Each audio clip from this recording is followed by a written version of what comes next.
Hi, Go for it. everyone, and welcome to our Christmas edition of Talking Amongst Our Shelves. In case this is your first time here, going left to right with the screenshots, we have Bethany, and then Becky, and then myself. We have a bit of a range in what we read, but typically in the Venn diagram of all of our reading, it's mysteries and classics are what we have in common. And so I think we'll start out with currently reading. Do you guys have currently reading ready or? I just finished a bunch of books, Okay. and they were my last audiobook. Oh no, I do have my recently finished and what I plan on reading next. But you guys can go first because I finished a book last night and I was going to start one this evening. So I currently have a clean slate. I see. So I Wow. think you guys should start. Wow, a clean reading slate is rare. I know. Bethany, do you have some ready or do you want Yeah, me to go? okay, sorry. I was just like, wait, that's not the right one. I'm currently reading Always and Forever, Laura Jean. Or is it Lara or Laura? I don't know. Lara. Okay. And that's the third in the All the Boys I've Loved Before trilogy. I'm like, okay, yeah, which one is it? It's a trilogy. And so those are fun because they're really light and like fluffy. I don't know. They're just fun. It's YA. It's just about this girl going through high school and all of her, I don't know, experiences, getting ready for college and boyfriends. And it's like watching a Netflix series. It's like binge watching. It's just quick. It's easy. It's fun. It's light. And it's perfect for Christmas. I think there is a scene or two of like Christmassy stuff happening in the first book to All the Boys I Loved Before, but not in P.S. I Still Love You, which I just finished recently. I don't think there was anything about Christmas in that one. There was New Year's. And then this one, Always and Forever, Laura Jean, is kind of more springtime because they're graduating and springtime, summer. So going to college. So it's fun. It's been fun reading through those. They're nothing deep or I don't know, like, it's not like reading a classic where you like have to work to get through it. You're like, wow, man, I just sat down for an hour and read like 200 pages. They just fly by because it's a lot of dialogue. It's really quick chapters and fun, a lot of fun, but not necessarily like specifically Christmassy. And also I'm reading Winter House, which I just have on my Kindle. So it's not like, I don't have like the book to show you. What's the author's name? Is it Gutterson? Ben Gutterson? I'm not really sure how to pronounce it. I know.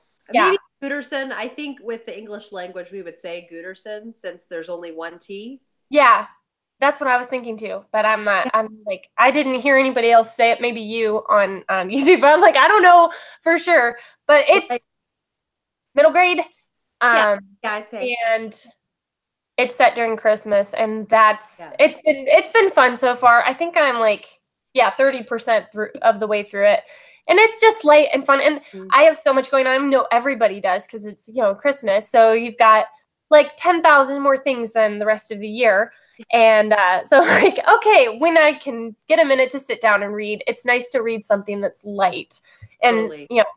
A Christmas Carol I finished. Yeah. After reading Death and Holy Orders. I was like, so I got, a heavy, mystery in for oh my gosh, help me, Cloak and Dagger Christmas. I'm like, I'm totally blanking.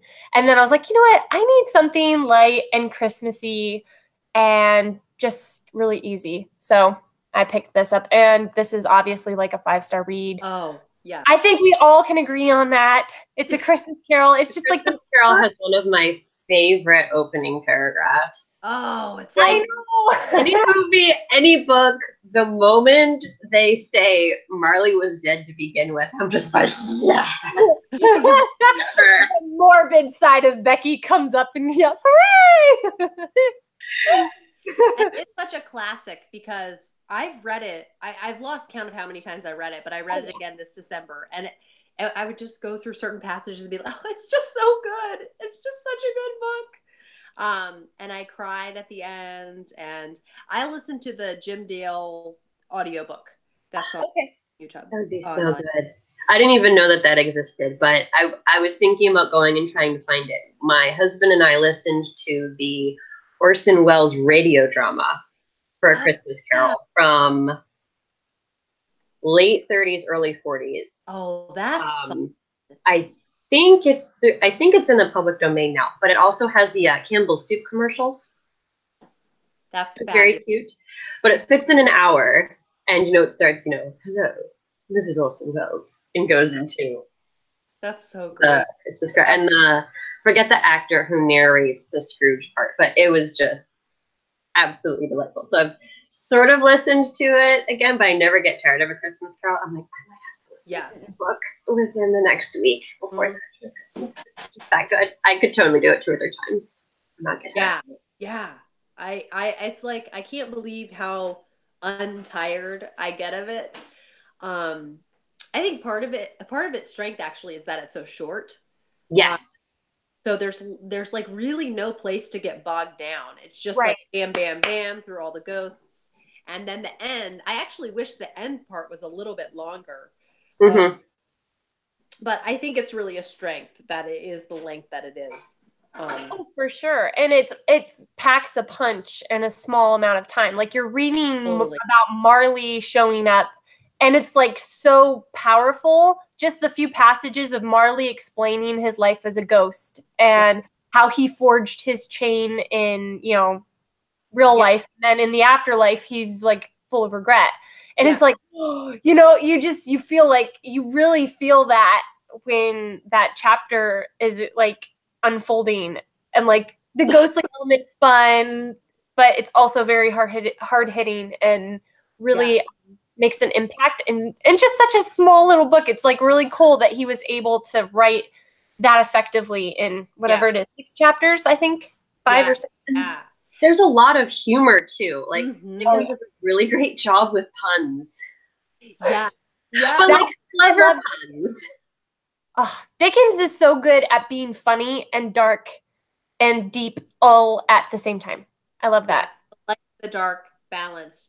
You know what I was thinking about too is It's a Wonderful Life is kind of a weird twist on A Christmas Carol, because it's somebody who is like really despairing.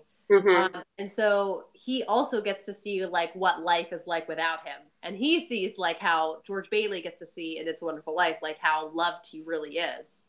And how blessed he is. Whereas in A Christmas Carol, he's like, shoot, no one likes me. I better change. I'm about to shock you. I've never seen It's a Wonderful Life. Oh, there's Becky. Yep, I knew it. I was like, I'm going to shock you. Granted, I did not see it until high school, and I watched it in July. So I watched it first, less as a Christmas movie and more that I want to watch a Jimmy Stewart movie. Gotcha. And I think that's why I grew to love it, because I didn't put so much pressure on the Christmas part. I put it more on this is a story about a man's life. Yes. And I think that both my parents think it's boring. I love it.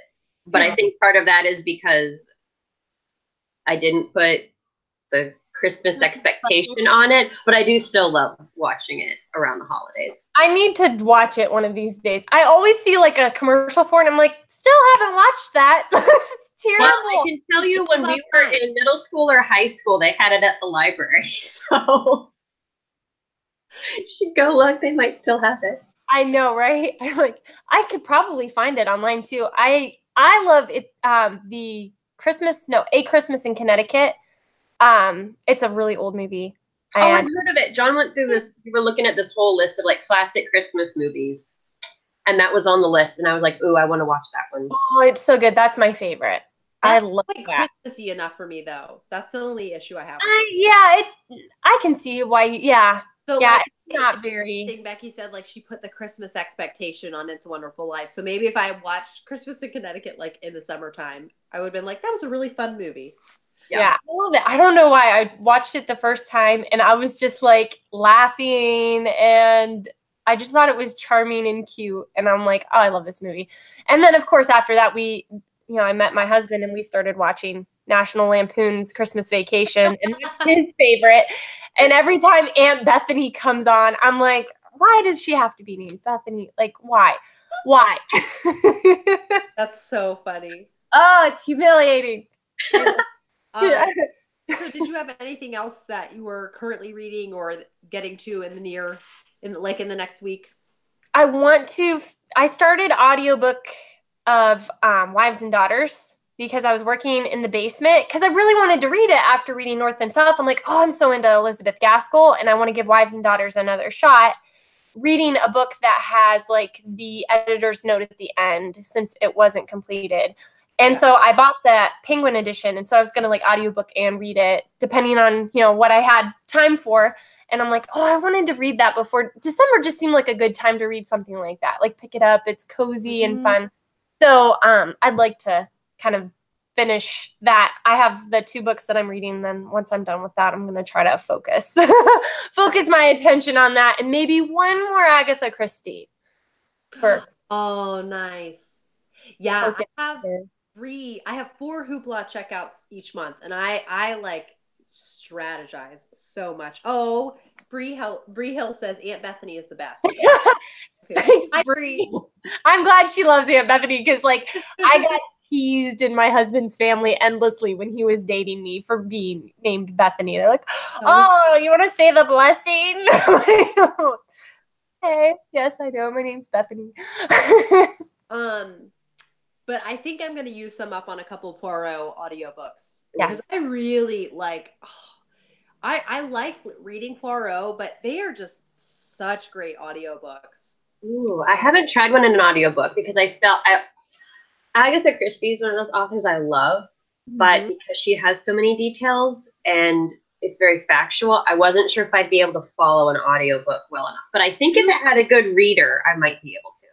You might not get quite as many details as before, but I think it's just so fun. Okay. That's what I don't think about. Oh, maybe I missed some details. What is his face? Hugh Fraser, who plays not Poirot, obviously, but his person, not Jap. Oh yeah, I'm totally drawing a blank on his name. Hastings. Yeah. He does a lot of the audiobooks. Okay. And he does a great job.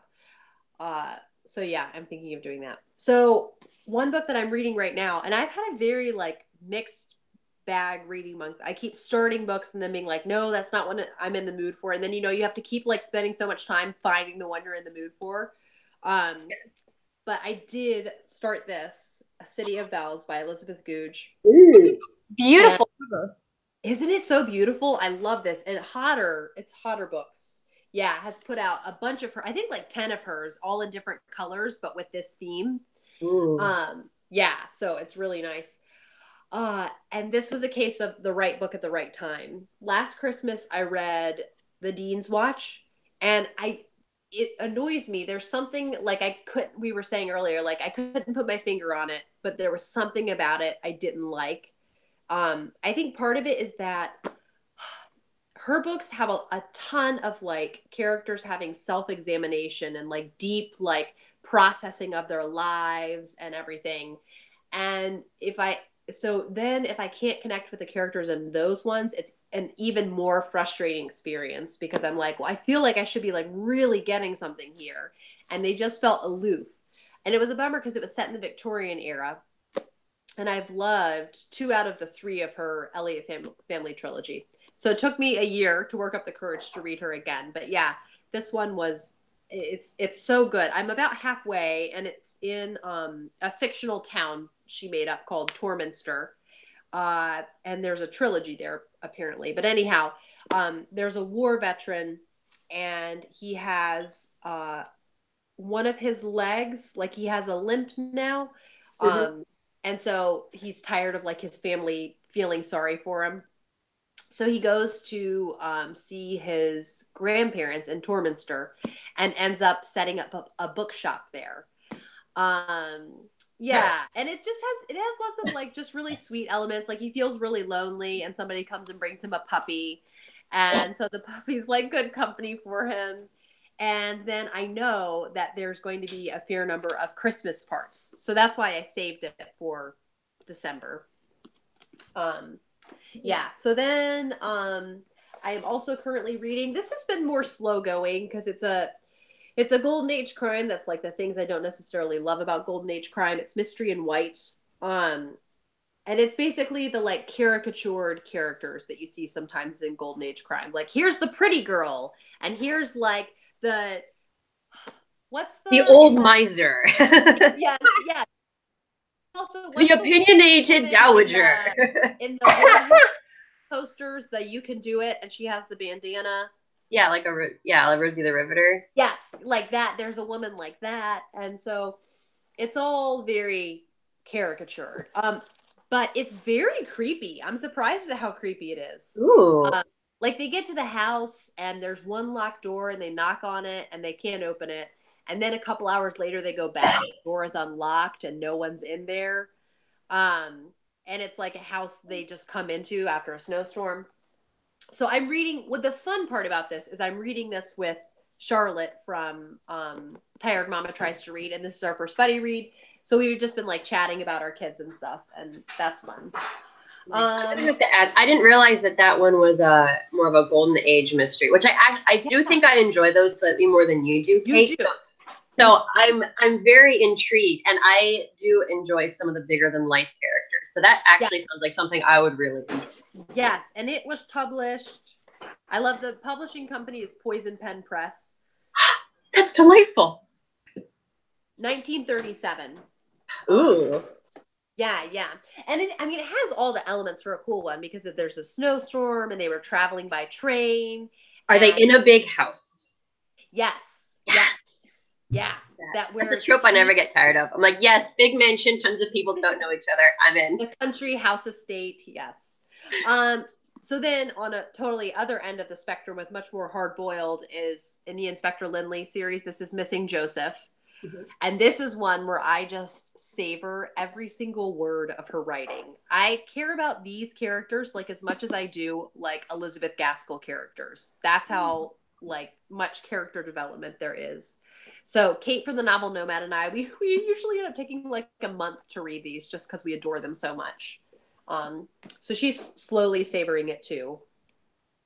And then the other two that I started and are priority after I finish City of Bells, Mystery in White, is Murder is Bad Manners, which guys, this series is meant for you to love.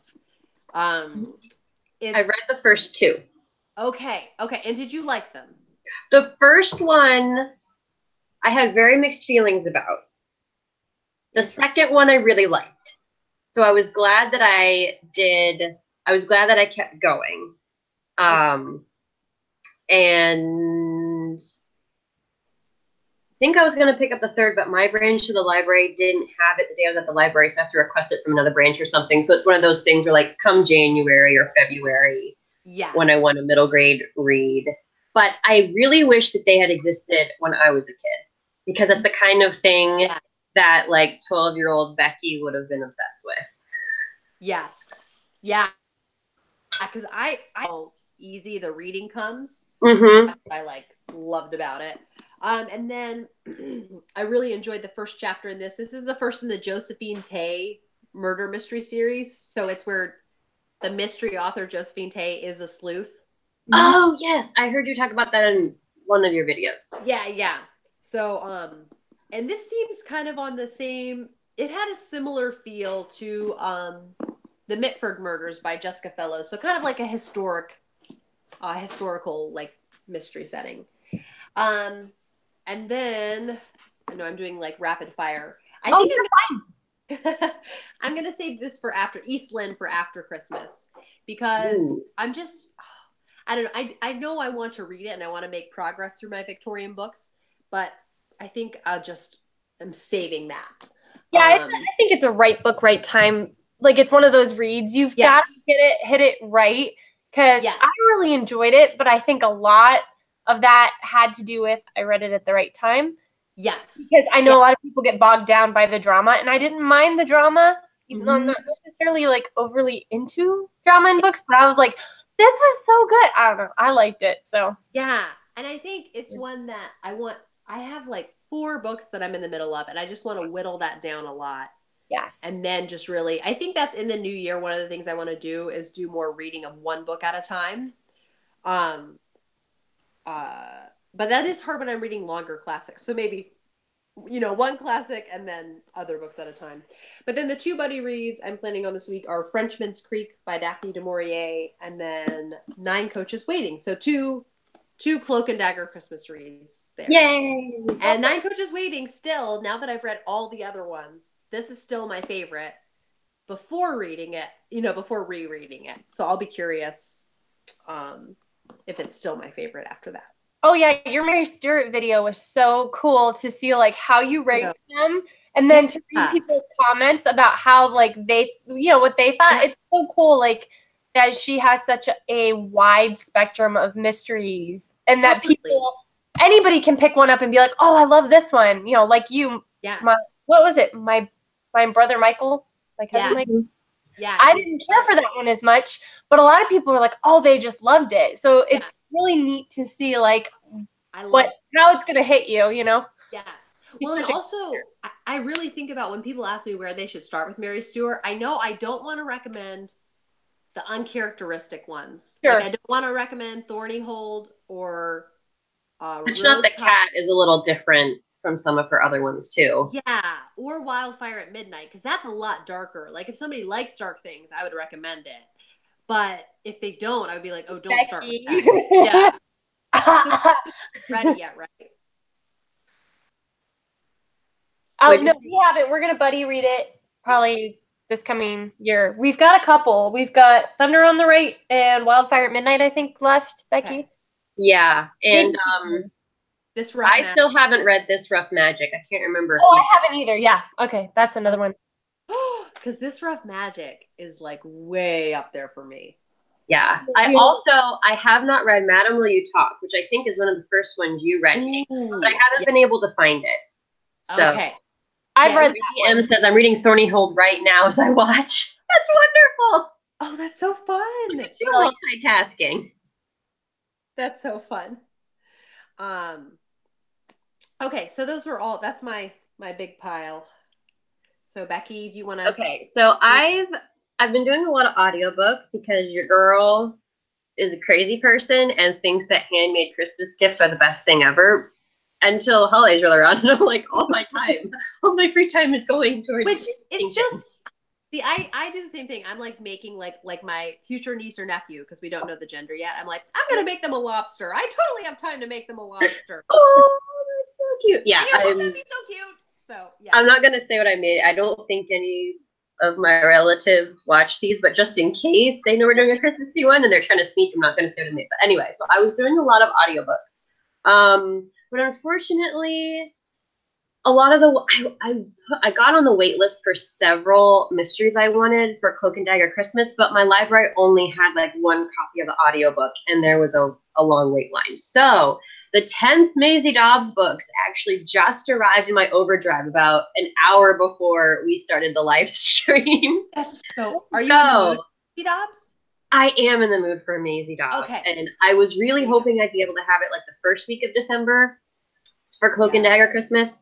But there was a long wait, and even though I requested it in November, and I was just like, oh, it might not come in until January. I'm still on the wait list for the next Amelia Peabody. The Last Camel Died at Noon. There's one book, and there were like 9 holds on it. Wow. In my library, you can have them for 3 weeks. So if someone doesn't return it immediately, you're kind of waiting for a while. So all long tangent, because that's what we do on Talking Amongst. It is. At least a low-key live show. Yeah. So my last couple of audiobooks have been kind of like it was something to listen to, and I felt kind of productive while I was working on stuff, but I didn't get really excited about it.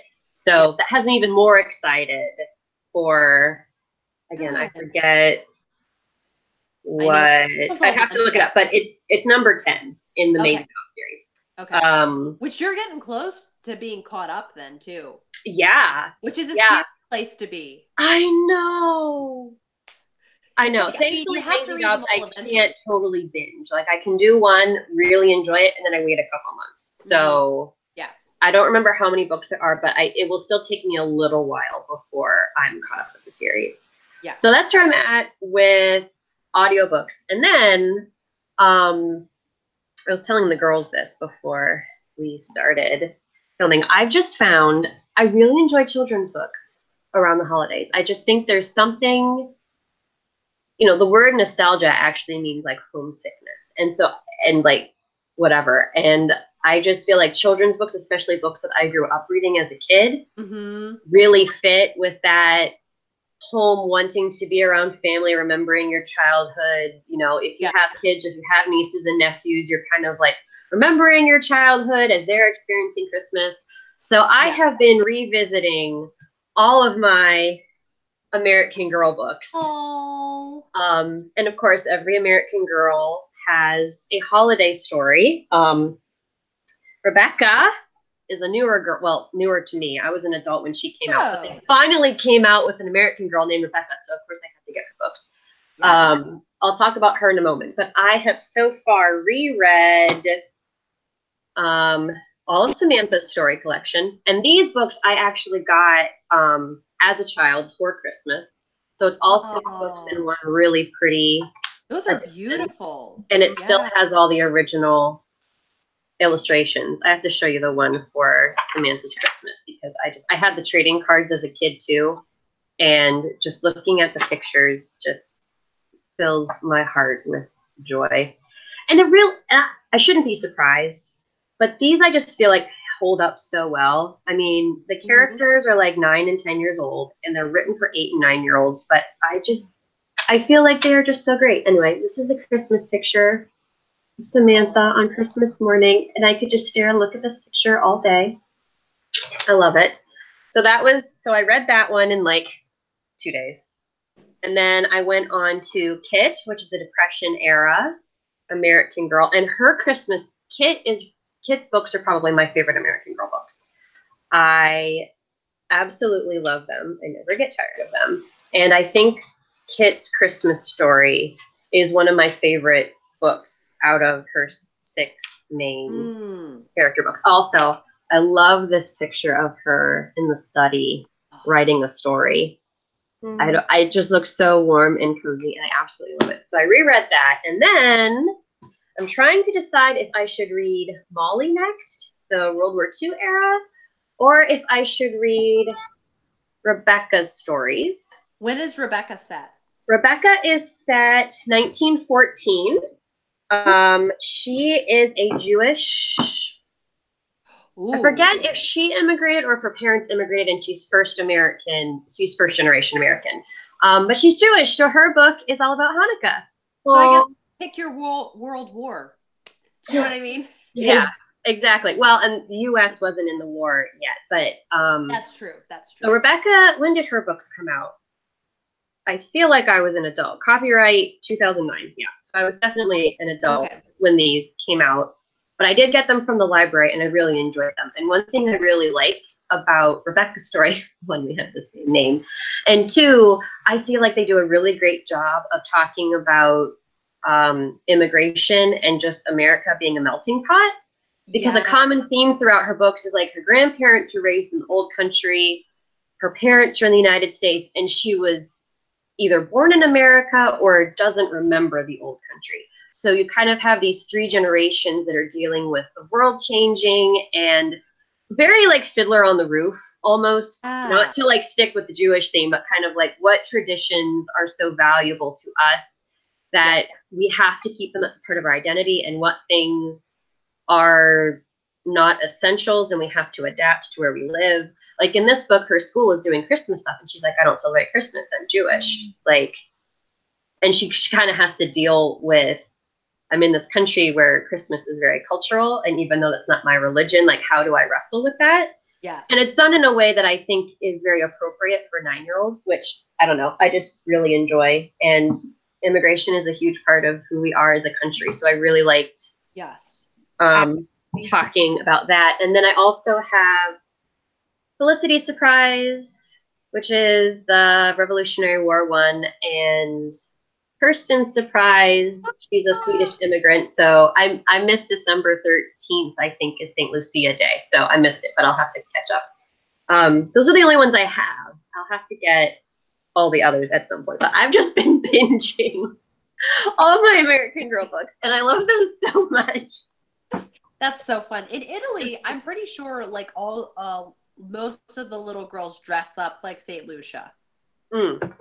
In Sweden, I know they do. I know in Josefina's book, because she's in the Mexican territory, I know in some like Latin American cultures, a lot of girls dress up like Mary. So in her book, like the community would go, there's a tradition, like they'd go around and knock on all the doors. No, we don't have room. No, we don't have room. And then the last house they knock on, they have like a big Christmas party. Oh, so they kind of did like a reenactment. I'll be right back. The nativity story. So yeah, and since they're children's books, I can get through 300 pages in like a day because half of them are illustration. Already M says, "Oh wow, I didn't know you could get those books in one collection. I'll be looking for those." Yeah, so they changed the format of the American Girl books. They now have the Be Forever books, which are 3 books in one edition, but they took out all the illustrations, which I find very sad. So they are more chapter books. Okay. These, I don't think they're publishing these in this format anymore, but like my husband got me this one a couple Christmases ago. I think he got it, ABE or something, and it was new. Like it still has paper dolls in here, which is very exciting. That's so great. I haven't opened them in case I have a daughter one day. I'm like, she can have them. Just watch, I'll end up with all boys. But these, I like about these is they do have all the illustrations. We'll see. Here's Molly at the Christmas Eve service, candle lighting picture. It's really fine. I will say, if you are familiar with what I call the white books, these, which are the ones that kind of the first couple generation that like American Girl grew up with, they had the history tidbits in the back. That kind of give you more historical context. These big ones only have the back peek into the past section for the last book.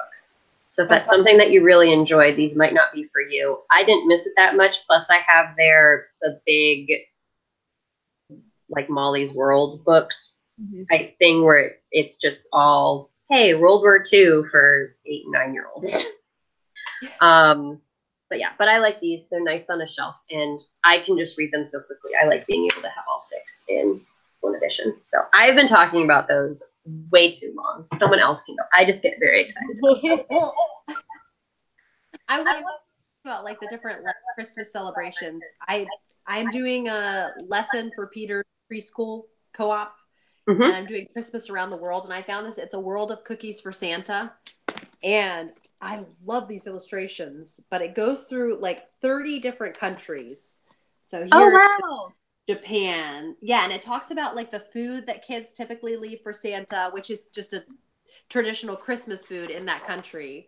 South Africa. So like some countries that, aren't like the first ones that we focus on. Like Great Britain, I feel like is often in like, books sold in the US. Russia, where Grandfather Frost is the one who brings presents in Russia.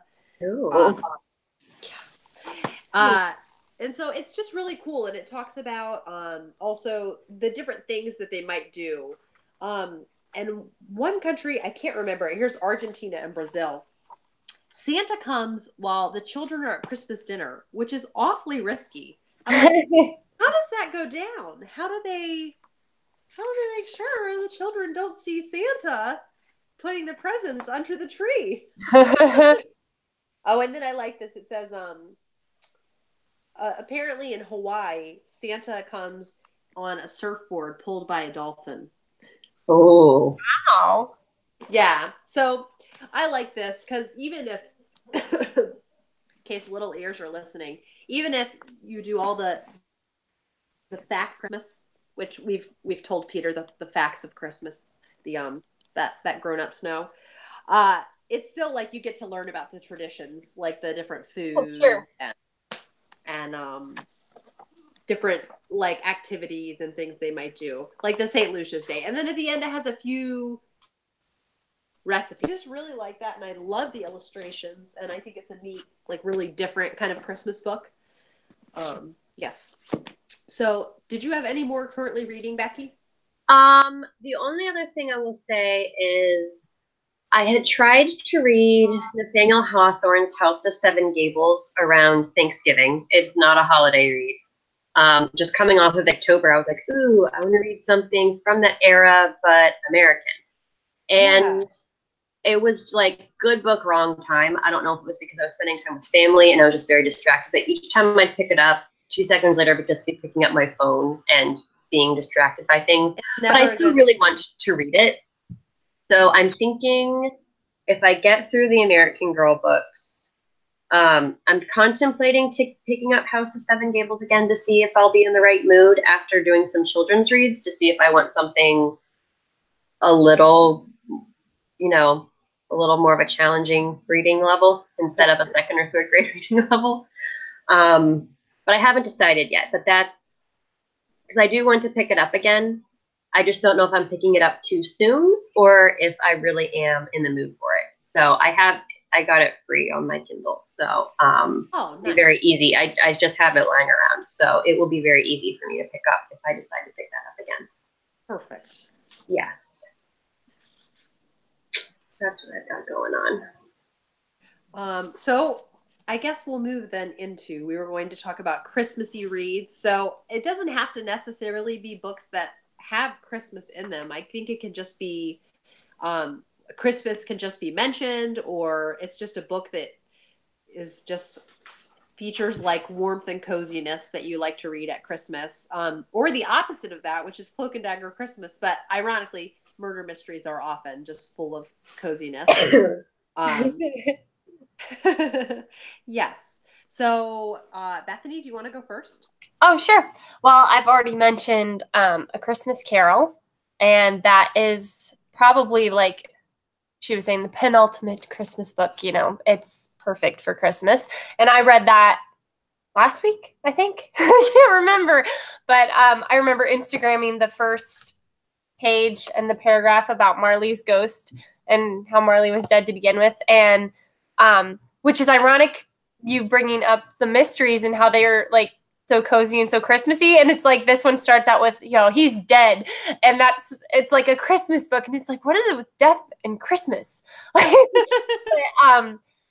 I like Hercule Poirot, the Agatha Christie Hercule Poirot books. I read the short story collection, Poirot Investigates Poirot. I think I'm like all over the place here. It's a hard name. I know. I'm like, for Americans. Yes. I'm like half Dutch, and I'm like, whoa, how do I say this? It's bad, but the short stories were like perfect for Christmas. I was like, I should do more short story collections because I don't typically go for those kind of books. Oftentimes I want just one novel because that's how I like get drawn through to the end. I have one plot to carry me. If I'm like, oh, I read the short story and that one's done, I'm not as drawn to pick up the book again and, go through and get through to the end of it. So the short stories like around Christmas, like, oh, I want to sit down and read and take a break from cookie baking or decorating or whatever. It's nice to just have a short story to read, and those cozy little mysteries, it was like perfect. I was like, man, I need to go grab another one. Now, was The Adventure of the Christmas Pudding in that collection? No. Okay. I don't believe so. This is a really nice collection, and I think like just buy it used. It's worth the investment. And the first one I read in it was The Adventure of the Christmas Pudding, and I had so much fun. It was such a great read. Isn't there a Christmas book specifically like one of Agatha Christie's Hercule Poirot novels is like A Holiday for Murder? Okay, A Holiday for Murder. I'm like, is that short stories or is that one? A Holiday for Murder is just one novel length. Okay. Wait, but then it's not also called Hercule Poirot's Christmas? It was originally published under the title Murder for Christmas. So what one is Hercule Poirot's Christmas? Oh no, we're breaking out the Goodreads. I don't know. Because I thought that was the one where there's the terrible, terrible man who doesn't want anyone to inherit his fortune, and he's found dead. See, I'm only at number 5, I think, in the series, or 6 maybe. So I'm not very far, and I haven't hit a Christmas novel yet, like specifically Christmas. Yeah. I've read novels that like, oh, I'd like to read at Christmas, but I can't remember if this one's a Poirot or if this one's a standalone. It's been a long time since I've read it. Because I know the episode I watched. This has this is a Hercule Poirot. I finally found his name in the book. I found it. Hercule Poirot's Christmas.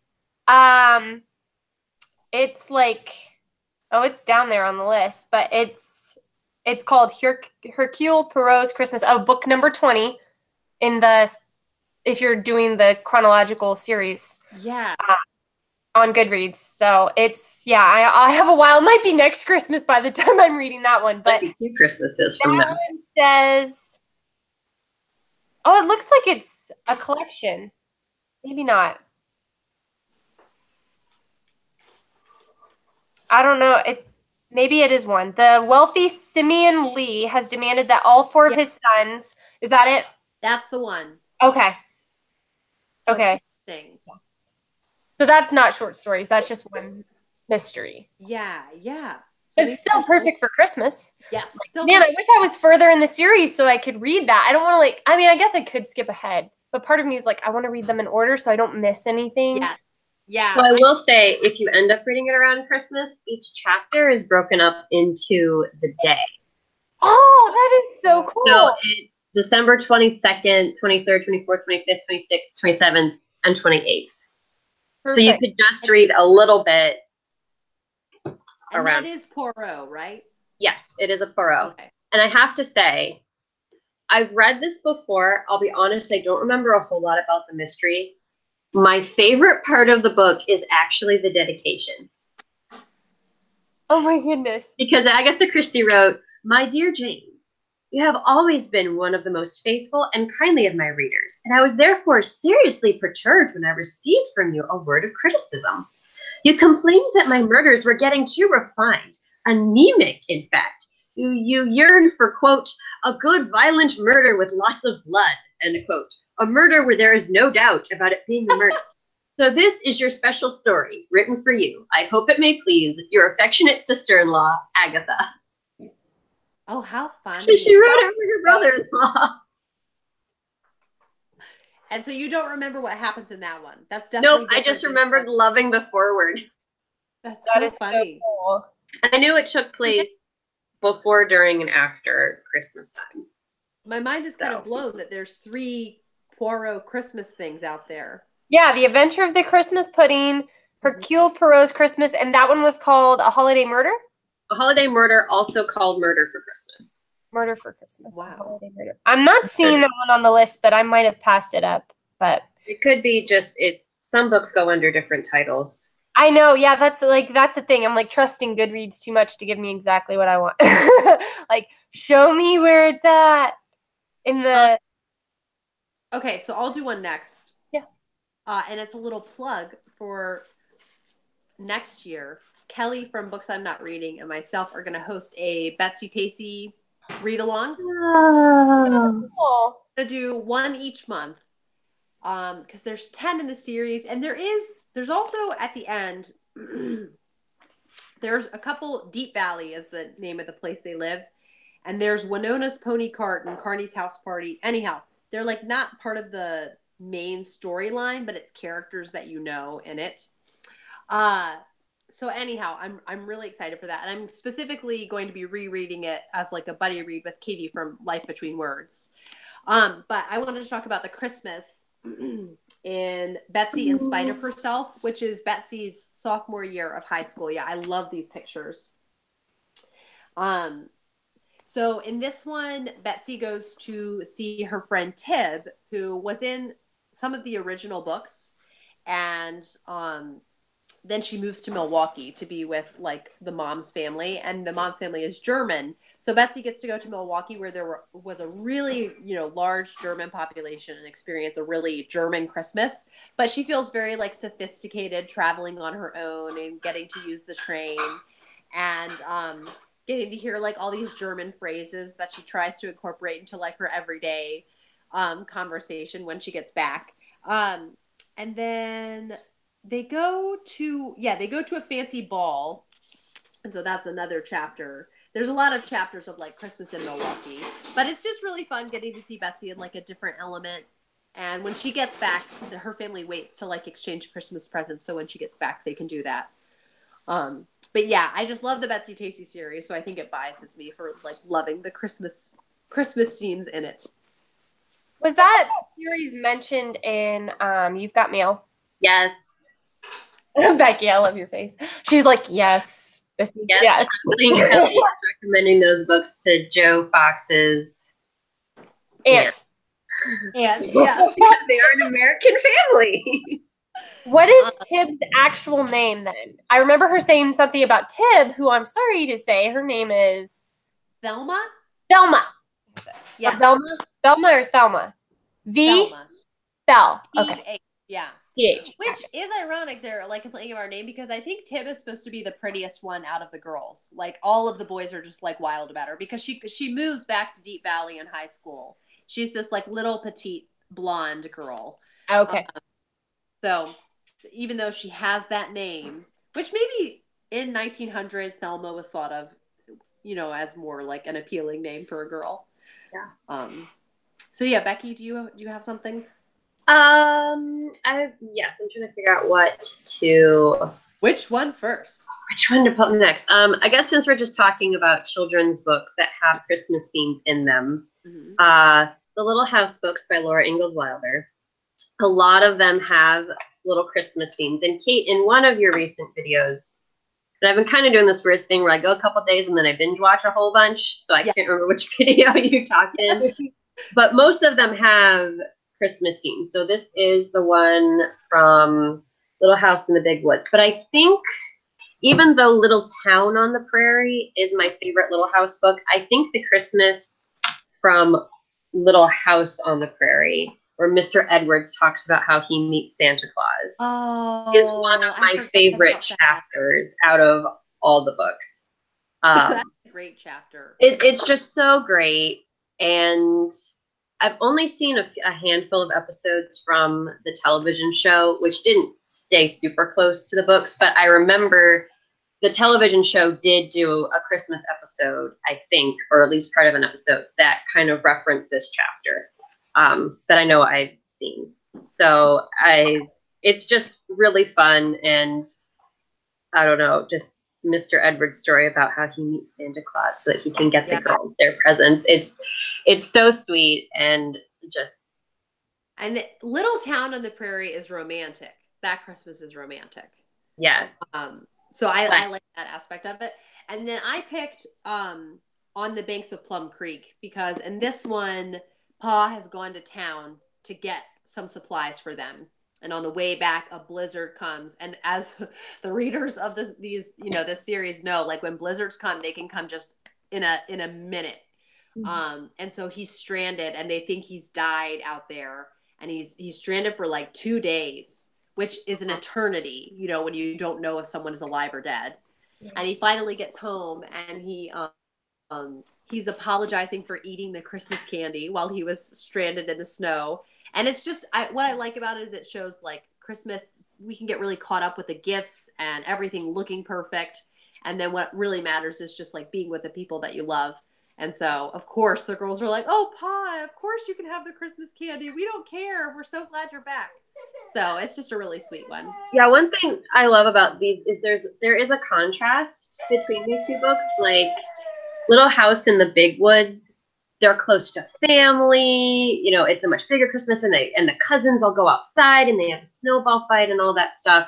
And then Little House on the Prairie is a very simple Christmas where they really don't have much, but what they do have, they really treasure. And again, it's probably my favorite Christmas chapter out of all the Little House Christmas vignettes. Did Farmer Boy have a Christmas scene in it too? I feel like it did. It's been a long time since I've read it. I was trying to think about that. Farmer Boy just talks so much about food that some of the chapters kind of run together, because if they did, it was probably just all about a Christmas pudding or something, and I don't remember. And I was really trying to narrow it down. Oh, for sure. One or two, but I think they did. Yeah. I seem to have a memory. I don't remember if it's Christmas or another part of the book where Almanzo keeps sliding off of a horsehair couch. And anytime I'm like in a historic home and they talk about horsehair furniture, I just have this picture of the illustration of Almanzo like propping his feet up on the floor so he doesn't slide down fancy furniture in the parlor. So funny. It's funny the things you remember. Oh yeah, what sticks out to you? Bethany, do you want to do another one? I don't know that I have another one. That's Honestly, I'm like my Christmas reads. I'm like, I don't know if I have that many. And I was really not reading a whole lot other than A Christmas Carol that was like Christmassy this month. I'm like, wow, Becky's going to have to cover for me this Christmas with Christmas reads because I have like nothing. What do you have for me, Becky? What do I have for you? Yes. For more Christmas reads? Yes. Cover me for a Christmas read. Okay, I'll cover you for a Christmas read. So you were talking about short stories. Yes. So I think it's fairly well known, but a fairly well known short story that's set around Christmas time is The Gift of the Magi. Yes. By O. Henry. so sweet. I feel like if I describe it, it kind of gives away the ending and it does have a bit of a twist. The story is pretty well known, but just in case you haven't read it, I'm not going to talk a whole lot about what it's about.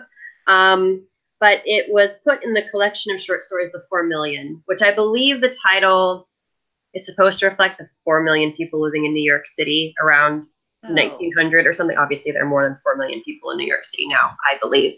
But it's one of the first stories. And it's set around Christmas time. And like a lot of O. Henry's stories, it's a short story with a twist, kind of bittersweet.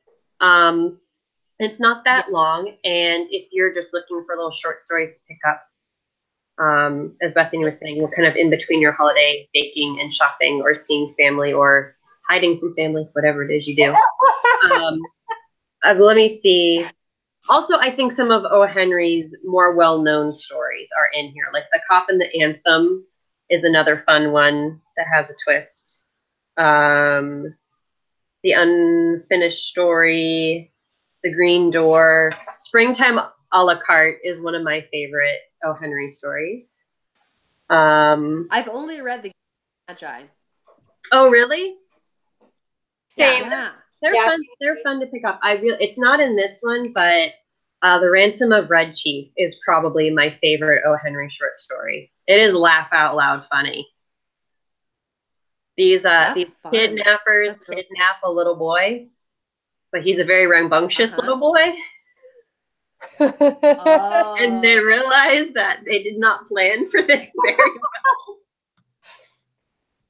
And I won't give away the ending, but it is laugh out loud funny. So yeah, so if you're looking for something quick, you can find The Gift of the Magi. These are older, so I wouldn't be surprised. I'm guessing these are probably all public domain. Probably. Or you can just pick up The 4 Million, or he had a whole bunch of collections. So, but The 4 Million is one of my favorite collections. Oh, that's fun. So we have an Arthur. Yeah, he's so cute. Thank you. Yeah, an undernapped Arthur. He decided he wasn't do a good nap today. Okay. So cute. I read this month with Kate from the novel Nomad, The 12 Clues of Christmas, which is the 6th in the Her Royals Finest series, and I absolutely love this. What I liked about it is that there's lots of Christmas preparations and Christmas like events happening and Christmas food and talking about like wearing nice clothes, dressing up for events. And I just thought all of that was super fun. All of those things together. And I just love the series. So I think I'm biased towards it. I read that one, late summer, early fall. And just because I wanted to read the next book in the series and I didn't want to wait until Christmas. And I remember reading it thinking like, as much as Kate loves Christmas, she's going to enjoy this one. This is a very Kate book. You were right. Yes. Very fun. And I really enjoyed the ending. I'm not going to spoil it for other people. I really enjoyed the ending of that one. I sent a screenshot of like the final sentence and like lots of emojis to Kate from the novel Nomad because we buddy read the series together. Then there Emma. I really enjoy the Christmas Christmas parts from Emma, because they're going to this Christmas party, and Emma's worrywart of a father is fretting that they're going to be stranded there. And there's also some really interesting things that happen with mystery. Yeah. So I just love that book so much, and so the Christmas parts I find to be really, really fun. Oh yeah. A question for you guys, because I know you both love Emma, and it is on my 2019 TBR, because so far I've only read 2 Jane Austen novels. So the question is, what time of year do I read them? Does it matter? Okay. I was thinking spring, but you're talking about Christmas scenes, so now I don't know. Should I read it in January? My vote actually is either spring or winter. Okay. Yeah. Yeah, I think that's good. Yeah. Yeah, like the strawberry picking, and it's interesting because I think in a way it feels kind of like her most lighthearted. It just has a very like fun feel to it. Okay. And it's very funny. It's very funny. Okay. Like definitely as funny as Pride. As funny as Pride and Prejudice, I think. Because yeah. So, and since I think, it's hard. Yeah, I'd say it's either cozy for Christmas time or it feels just very fun and lighthearted for spring. And I think it's just because I love it so much that I would say it's like that. Okay. Yeah. Trying to figure out when to squeeze it in. I know, it's hard. Decisions. Then another in the modern classic category would be Angela Thirkell's books. This is Pomfret Towers. And it's just lots of people visiting, like rich people visiting other rich people in their houses, and having romantic entanglements. That sounds like Georgette Heyer a little bit. Yes, okay. Totally. I'd say she's a bit wittier and less romantic. Like her. That would be perfect then, because Georgette Heyer is a little too much. Yeah. Yeah. I like the amount of romance in it. It's like, oh wow, that's sweet, but it's not like, oh, all right, let's move on from it. Mothering you, yeah. Yeah. So, Becky, did you have another one you wanted to do? Yes. So I recently, mostly on audiobook, but I read through 4 of the Eloise books. And Eloise at Christmas Time is one of my favorite Christmas movies. Kate knows this about me. Is it a live action? That is a live action. I will say, I think Eloise at Christmas Time is not my favorite Eloise book, but the illustrations add so much to the story, and it was one that I did on audiobook. So I really do want to go back. And I mean, it's only 80 pages or so, and a lot of it is illustrations that are, just so fun. Yeah. But I really enjoyed it. I really love the movie Eloise at Christmas because it's just dripping with Christmas. It is. And the soundtrack is mostly from the Nutcracker, which just fits with Eloise's spunky, precocious personality. Yes. And it fits with the Christmas theme. But yeah, these were really fun. And I was in the car listening to Eloise in Moscow, and it had my husband laughing because it's very like Cold War, lots of kind of like Cold War tension jokes about like, oh, are people spying on us? I don't know. And just, that's funny. The funny thing, I love this about the books. They're written as though a 6-year-old is talking. So there are a lot of run-on sentences. And then like she'll say something that's totally, you think doesn't have anything to do with what she's talking about, but in a 6-year-old's mind, there's a connection.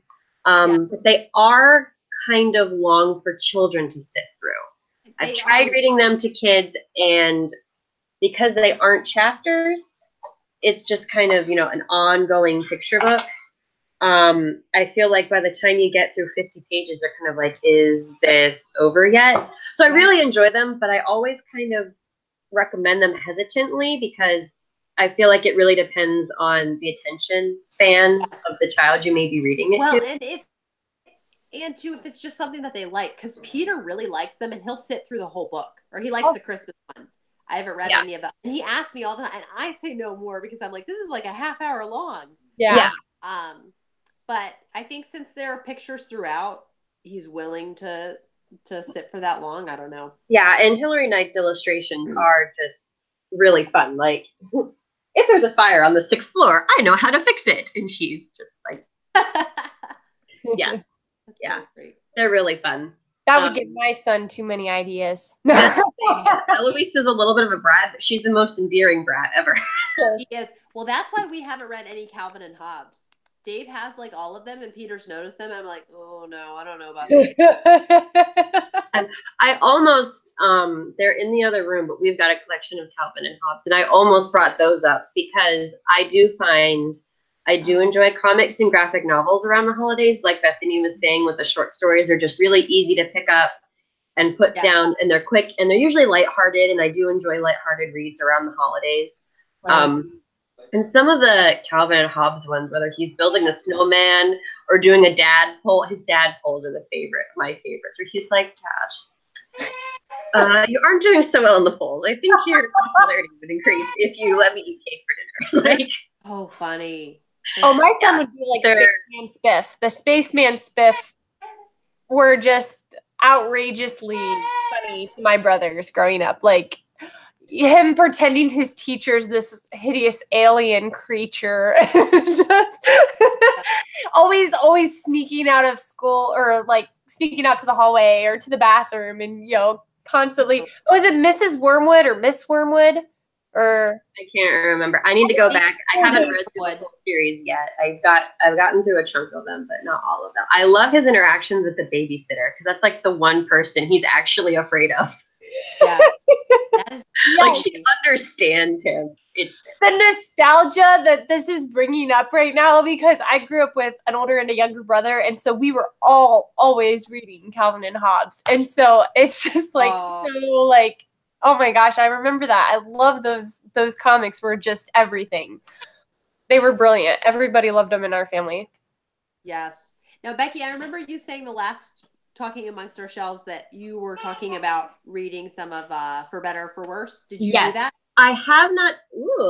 I have not done that yet this month, but I did pull out one of them to show people. So this is one of their Christmas ones. The parents are getting ready for bed, and they're like, the kids are finally asleep. And then on Christmas Eve, they're like, wait, we can't sleep either. And this is the panel for Christmas Day. The whole family sitting around the table. But yeah, it hasn't worked out yet for me to pick them up because I've been busy, and like, if I'm going someplace or I'm reading in the car or something, like, I can get through these pretty quickly. So I like having something a little bit longer when I'm on the go, because otherwise I finish it quickly and then it's like, well, now I don't have anything to read. So these are really better for me to be reading at home. But yes, these and Calvin and Hobbes are very much. And I remember reading them in the newspaper, like around Christmas time. Like, I have very strong memories of getting the newspaper and reading it when my mom was fixing dinner. So they're just very, very, very. We used to read them a lot around Thanksgiving, because my family would go visit my Opa, which is my dad's dad, and he lived in New York at the time. So we would drive to New York and spend a week with him around Thanksgiving, and we'd just read comics like the whole week long, and go visit used bookstores and buy used books or used comic books or whatever we could find. And yeah, because he would save all the comic pages from all the newspapers and have a huge box full of all the comics. And my brother Ryan, my younger brother, he would just tear into them and just read them over and over and over again. I'm sure he has them memorized by now, but yeah. That's very Thanksgiving / Christmas memory, like holiday time memories, is like comics. It's weird how things like that, you connect them to a certain time of year and you have that nostalgia about it. Yes. Well, I think Arthur has decided that we should we should come to a close. Understand. My kids are going to be waking up any minute now too. So I need to put my huge stack of books away. Well, thank you for watching, everyone. And yes, thanks. We're not sure of the January time, but we'll be meeting. I know. It's so sad to go. We'll be meeting in January. We'll let you know on social media. Yeah, we will keep you guys posted on. I think we're already decided on a topic. It's just picking a date. We might be. All right, we'll be texting. Yes. Yeah. All right. Thank you for watching. Bye. Bye, everyone. Bye.